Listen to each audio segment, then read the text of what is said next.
ඔයාලත් මේ විදියට හාල් මැස් හදලා තියෙනවද? එහෙනම් අද මගෙත් එක්ක අපේ ගෙදර කෑම එක හදමුද? අද හදන්න මම ලෑස්ති කරලා තියෙන්නේ ගොටුකොළ සම්බෝල අමුතු විදියට හදන හාල් මැස්සෝ. ඊට පස්සේ මේ විදියට බටානා තියෙනවා. පොල් ටිකත් මම ගාලා තියාගත්තා. එතකොට මට ගොඩක් ලේසි වෙනවා. මම මුලින්ම කරන්නේ පලා ටික තෝරලා වෙනම භාජනයකට දාගන්නවා. මුකුණු වෙන්න මිටිය ලොකුවට තිබුණට තෝරන්න දේවල් ගොඩක් තියෙනවා. මේ විදිහට දළු ටික තමයි කඩලා ගන්න මැල්ලුමට. නටු ටික මම එක්කෝ හදන්න පාවිච්චි කරනවා, නැත්තම් වෙනම කෑමක් හදනකොට පරිප්පු වගේ හදනකොට ඒවට දානවා. ඉතින් ඔන්න පලා ටික තෝරගත්තා. ඒවා ටික හොඳට සෝදලා පැත්තකින් තියලා බටාන ටිකත් මම මුලින්ම කපාගෙන තියාගන්නවා. මේක කපන අතරේ මම පුංචි කතාවක් කියන්නම්. මම කවදාවත් නැතුව මාකට් එකට ගියා එළවලු ගන්න. මොකද හැමෝම ගන්නකොට මට ආස හිතුණා මාකට් එකට ගිහිල්ලා බලන්න. ඊට පස්සේ මම හිතුවා අර්ථාපල් ටිකක් ගන්න කියලා තැනකට ගියා. ඉතින් ඒ ගියාට පස්සේ එතන තිබුණේ ගොඩක් කොළ පාට වෙච්ච අර්ථාපල්. ඉතින් මම ඒක බබාලට දෙන්න හොඳ නැහැ කියන නිසා මම ඒවා කොළ පාට වෙලා කියලා එතනින් අයින් වෙලා ආවා. ඊට පස්සේ තව තැනකට ගියාට පස්සේ මට පෙනුණා ඒයාලා හොඳයි වගේ. නමුත් ඒවා කිරනකොට මම දැක්ක කොළ පාටාල දෙක තුනක් එතනට යනවා. මම කිව්වා කොළ පාටාල නැතුව මට දාන්න කියලා. ඉතින් ඊට පස්සේ ඒ මුදලාලිට තරහ ගිහිල්ලා ඔක්කොම ටික අයින් කරා. ඔක්කොම තියෙන කොළ පාට තමා කියලා සැරෙන් කිව්වා. ඉතින් මම තියාගන්න කියලා ආවා. ඉතින් ඇයි මෙහෙම මිනිස්සු කරන්නේ? ඉතින් හොඳ නැති දේ හොඳ නැහැ. පොඩි අයට දෙන්න තමයි අපි මේ කෑම අරන්.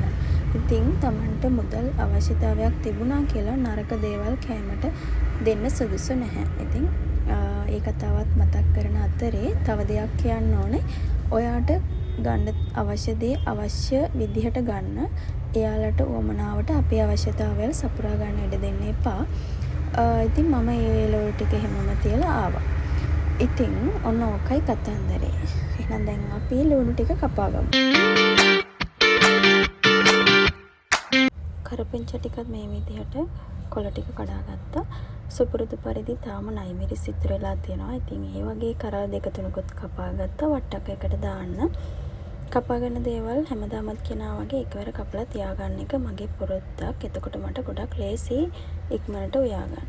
ඔන්න ඔය කලමනා ටික ලෑස්ති කරගෙන දැන් ලෑස්ති වෙන්නේ හාල් මැස්සු ටික සුද්ධ කරන්න. මේ විදිහට හාල් මැස්සු ටිකත් ඉක්මනට සෝදලා පිරිසිදු කරගත්තා. හාල් මැස්සන්ගේ ඔලු ටික කඩලා උණු වතුරෙන් හොදලා තමයි මේ ලෑස්ති කරගත්තේ. මේ විදිහට මැල්ලුම් ටික කපාගත්තා. වට්ටක්ක ටිකත් කපාගෙන අවශ්‍ය දේවල් ටික කපාගෙන හාල් ටිකත් සෝදාගත්තා. අද රතු හාල් තමයි උයන්නේ. ඉතින් මේ විදිහට වට්ටක්ක ටික අතිලයකට දාලා එකට ලුණු ටික, සුදු ලුණු, මිරිස්, කරපිංචා, තුන පහේ ටික දාලා ලුණු ටිකක් දාලා මේක වතුර පොඩ්ඩක් එකතු කරලා ලිපේ තියන්න තමයි ලෑස්ති වෙන්නේ.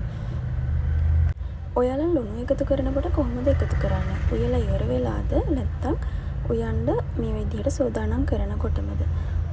ගොඩක් වෙලාවට ලුණු කැට එකතු කරනවා නම් උයන්න කලින් එකතු කරාට ප්‍රශ්නයක් නැහැ.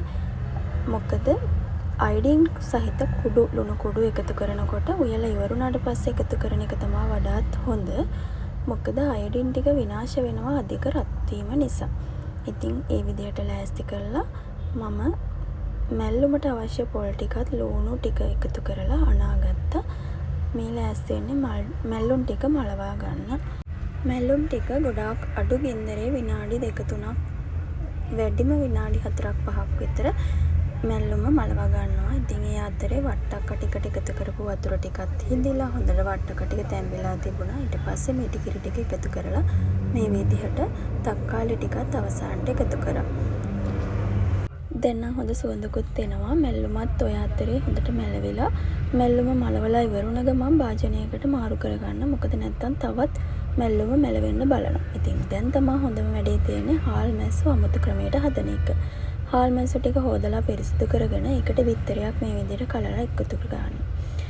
ඊට පස්සේ තියෙන්නේ මේකට 3-5 කුඩු ටිකක්, කහ කුඩු ටිකක්, ගම්මිරිස් කැමති නම් මිරිස් කුඩු ටිකක් එකතු කරලා හොඳට කවලම් කරන්න. ලුණු දාන්න එපා. මොකද හාල් මැස්සු වල ලුණු තියෙන නිසා ලුණු වැඩි වෙන්න බලනවා. ඉතින් ඊට පස්සේ පාන් කුඩු ටිකක් මේ විදිහට දාලා හාල් මැස්සන්ගේ තවරාගෙන මෙන්න මේ විදිහට අයින් කරගන්න. ඊට පස්සේ තියෙන්නේ ගැඹුරු තෙල් ටිකක් දාලා මේක ගැඹුරු තෙලේ බැදගන්න තමයි තියෙන්නේ. මේක බැදගන්නකොට විශේෂයෙන් මතක තියාගන්න ඕනේ අඩු ගින්දරේ තමයි බැදගන්න ඕනේ. නැත්තම් වටේ විතරක් අලු වෙලා හාල් මැස්සෝ අමු වෙන්න බලනවා. ඉතින් ඒ නිසා මේ විදියට තෙල් ටිකක් දාලා රත් වෙන්න තියලා මම ඔන්න වට්ටකයකට ඔය අතරේ අබ ටිකකුත් ටෙම්පරාදු කරලා දැම්මා. මෙන්න මේ විදිහට හාල් මැස්සෝ ටික ටික එකතු කරලා ඔන්න ඉතින් අපේ හාල් මැස්ස එක නම් රෙඩි. හාල් මැස්ස බදිනකොට එන සුවඳට අපේ පොඩ්ඩු දෙන්න ඇවිල්ලා බත් කන්නත් කලින් ඉල්ලගෙන සැරින් සැරේට කෑවා. ඔන්න